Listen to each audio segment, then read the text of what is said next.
So look, I think that Kylian Mbappe, Erling Haaland, and Harry Kane took what happened at the Ballon d'Or very personally. Because in an era where you have these three forwards that do 40 goals every season, someone with 18 goals, 9 league goals, almost won the Ballon d'Or. And it's not a slight on Lamine Yamal. I think he was brilliant last season. I think he was incredible in the final 3 months of the season. I think, which is when the Ballon d'Or shouts started, because especially that Inter game where everybody was like, "Oh my goodness, this guy is incredible." But what that whole campaign did was it discounted what had happened earlier in the season. He was brilliant through the season, of course, but he went a few months without a league goal. Ended up with 9 league goals in La Liga. He was doing a lot of assisting, thankfully. But in this era that we are, you do not go through months of not scoring in the league. You do not end up with 9 league goals as a forward. Very important. And end up on the Ballon d'Or podium, especially in a year that is not a tournament year. That is no Euros, no World Cup, no AFCON, no AFC, Asian Cup, Copa America, whatever. Especially. And these guys, Haaland, Mbappe and Kane, have been scoring, have been consistent, have been excellent. In fact, all three of them have over 40 goals this year at this point, and potentially are doing 60 goals before the year ends. All three of them. And to have that kind of year, and you're Haaland, and you end up 25th in Ballon d'Or. You're Harry Kane, and you don't even make the top 5. You're Mbappe, and you don't make the top 5. Of course, Mbappe had his struggles last season, but even in that, he was actually scoring, which is the most important thing, in the sport. And then from January, he just took off. So Kane also started like a man on fire, same as Haaland, and it started to feel like these three players were or had become victims of the excellence that they had, delivered in the past. And people were starting to really underrate the incredible things that they were doing and that they have been doing. And sometimes, because the new guy is so exceptional and it's like a spike, you're like, where did he come from? This boy is special, right?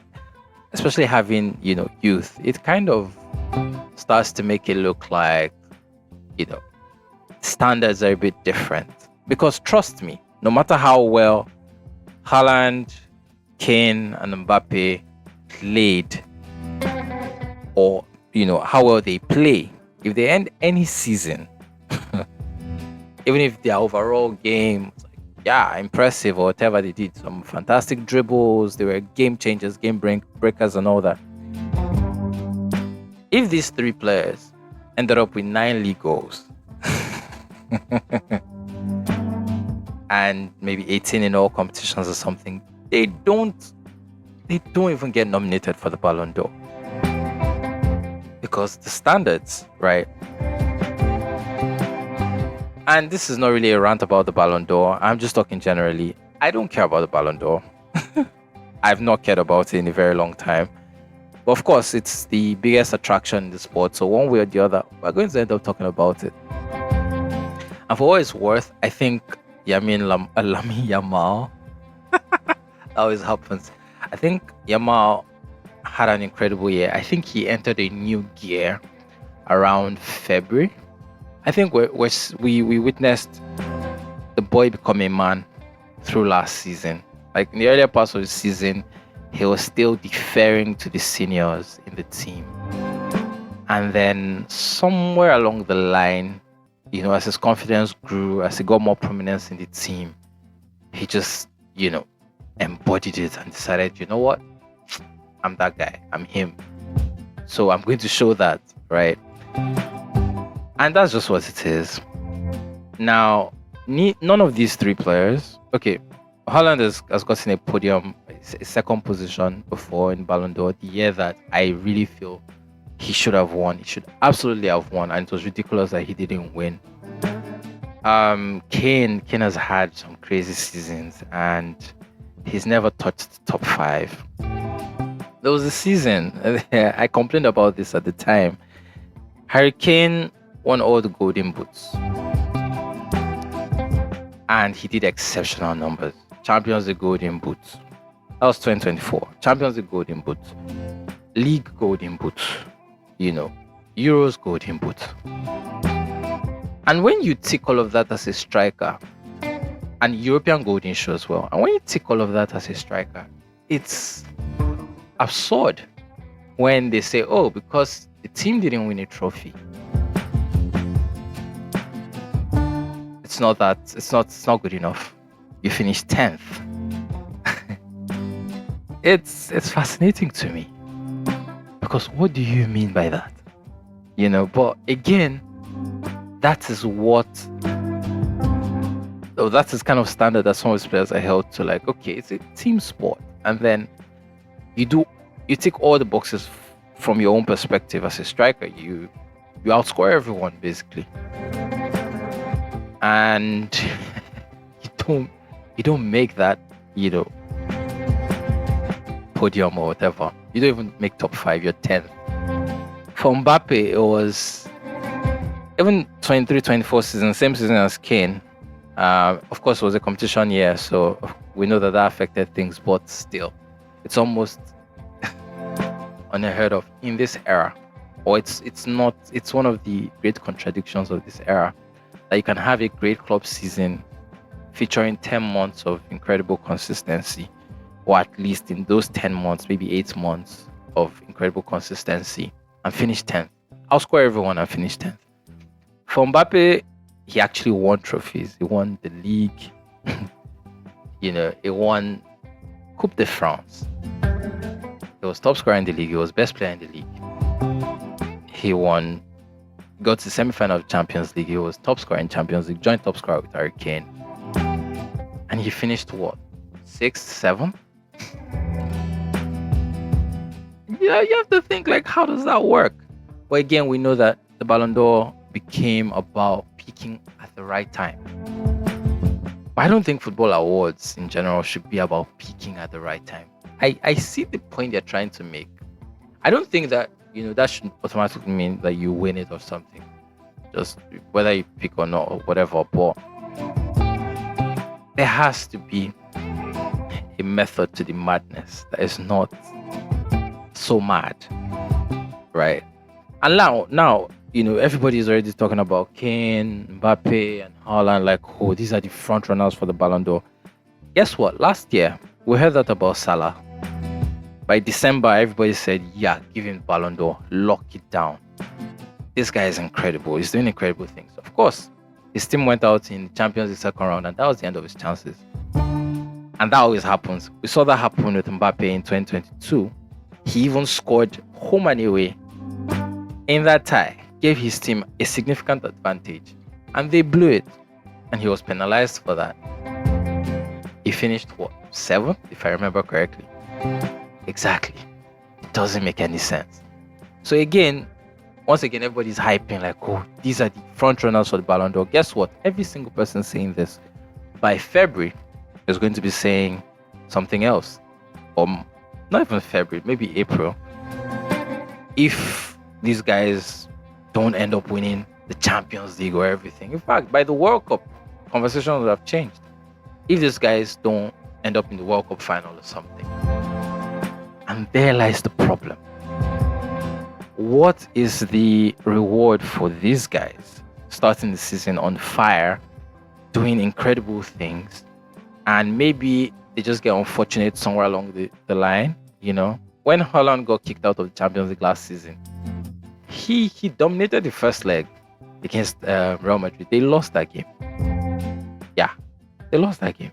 And then second leg, it was over. You know.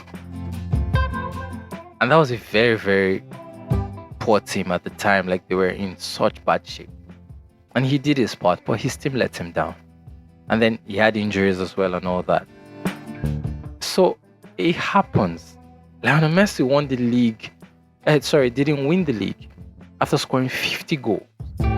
50 league goals. He didn't win the league. Ronaldo scored 48 league goals and didn't win the league. And you penalize someone like that for doing his part because others didn't. And football is a game of margins. It's just things, just those margins that determine a lot of things. Just anything can happen. So what was the point of this rant or whatever this is? Nothing, actually. I just felt like saying it. I have no conclusion. I'm not saying scrap the Ballon d'Or. Well, that'd be nice. I'm not saying scrap the Ballon d'Or. I'm not saying, give the Ballon d'Or to this person or that person. Honestly, like I said, I don't care.